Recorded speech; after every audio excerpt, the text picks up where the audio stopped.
Boa tarde, eu sou Alex Pinheiro de Andrade, discente do curso de Licenciatura em Ciências Biológicas pela Universidade Federal do Piauí. Estou aqui para gravar uma videoaula para a disciplina de Estágio Supervisionado Obrigatório 3.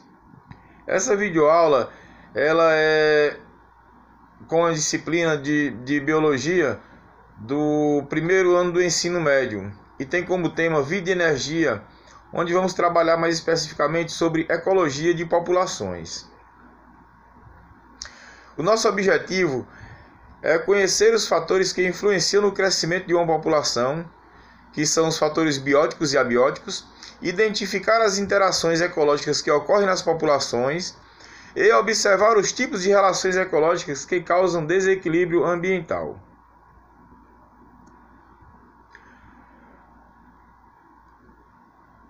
Para o início de nossa videoaula, é preciso termos em mente o conceito de ecologia. Bom, ecologia é um termo derivado do grego, que é formado pela junção das palavras oikos, que significa casa, e logos, que significa estudo. Esse termo foi empregado pela primeira vez em 1966 em uma obra do zoólogo alemão Ernst Haeckel. Ele definiu a ecologia como sendo o estudo científico das interações entre os organismos e seu ambiente.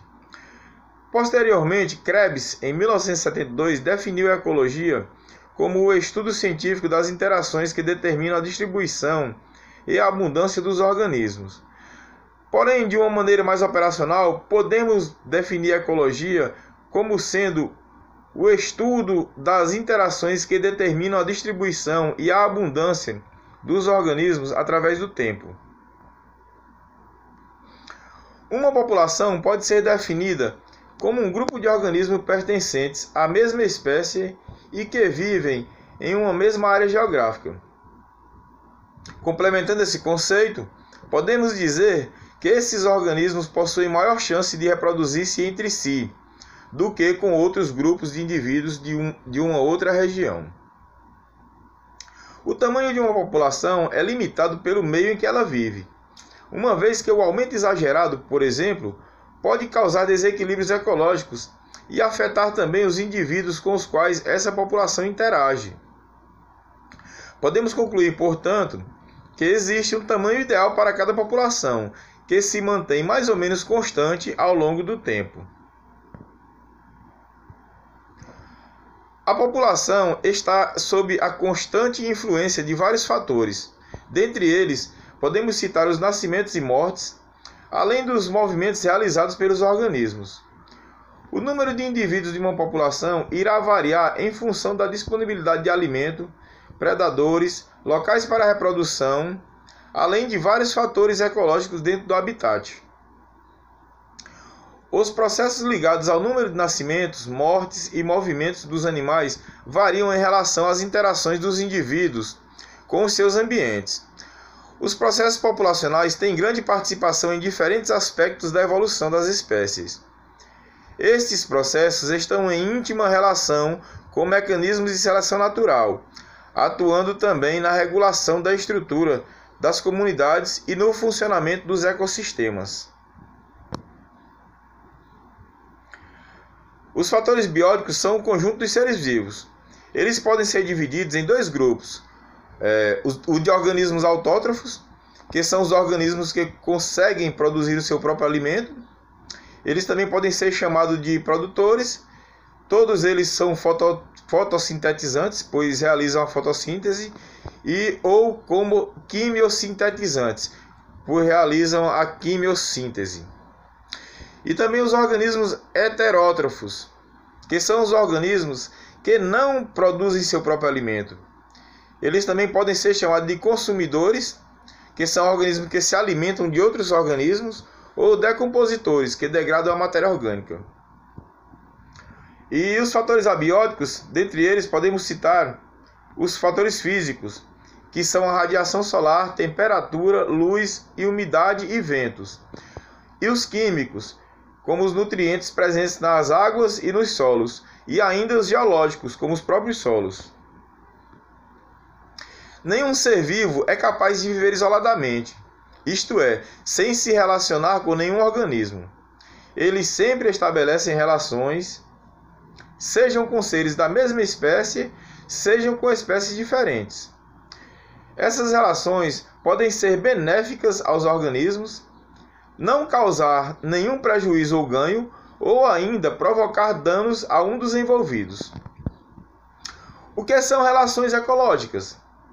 São interações entre os seres vivos de uma comunidade. Essas relações podem ocorrer entre indivíduos de uma mesma população ou entre indivíduos de populações diferentes, promovendo uma conexão entre diferentes espécies. A compreensão sobre a distribuição e a abundância do número de indivíduos das espécies envolve um conjunto de fatores complexos.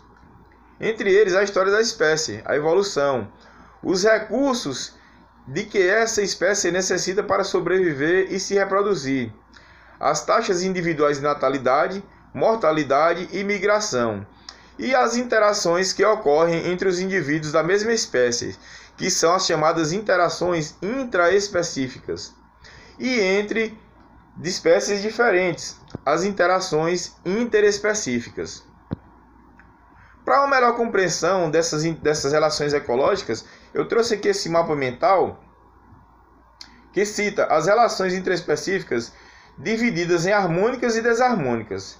As harmônicas se dividem em sociedade, que é quando indivíduos cooperam entre si, ou em colônia, que é quando indivíduos associados anatomicamente.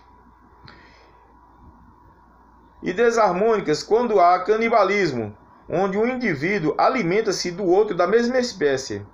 Ou existe a competição, que é a disputa por recursos. Já as relações interespecíficas, que ocorrem com indivíduos de espécies diferentes, elas podem ser também harmônicas e desarmônicas. As harmônicas podem se dividir em mutualismo, que é quando ambos os envolvidos beneficiam-se, ou comensalismo, que apenas uma espécie beneficia-se, mas sem prejudicar a outra. E desarmônicas, divididas em amensalismo, que é quando uma espécie inibe a outra, predatismo, um indivíduo mata o outro de espécie diferente, parasitismo, o parasita ele retira nutrientes do hospedeiro, e também por competição, que é quando há a disputa por recursos. Um animal pode participar de várias cadeias alimentares e, assim, pertencer a diferentes níveis tróficos. O conjunto das cadeias alimentares de que o animal participa é a rede alimentar.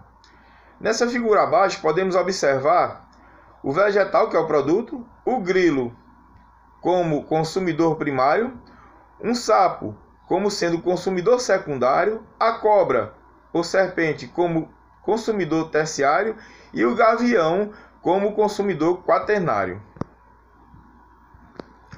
Por que é tão importante o equilíbrio na natureza? O conjunto de todas as redes alimentares do ecossistema constitui a teia alimentar desse ambiente.